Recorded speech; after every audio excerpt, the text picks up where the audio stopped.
For so long we've been talking about what would happen if we had a subduction zone earthquake, a 9.0 that completely devastates the state and state infrastructure. A pandemic like this has not been something that has widely been thought about.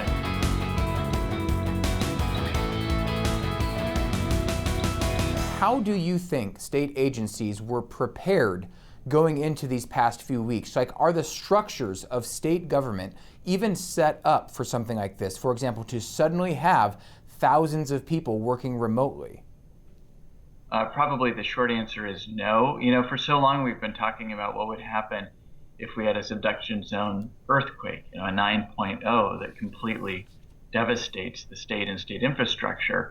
A pandemic like this has not been something that has widely been thought about. I know public health officials worry about it all the time, but this is representing a dramatic and very fast change of business as usual. And what you're finding is that state agencies are handling this in different ways. I mean, we're seeing notices even at this point about how state agencies are changing their practices.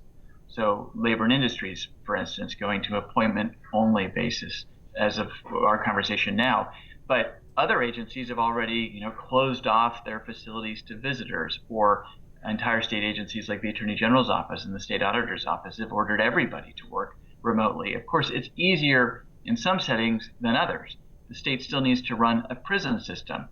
Correctional officers, people who work in the kitchen, have to show up to do that work. You can't do it remotely, and that's one of the complexities here. Is it just depends on the nature of the work. For some agencies, pretty easy to do. For others, frankly, impossible. You can see all of Austin's reporting on these and other topics at nwpb.org.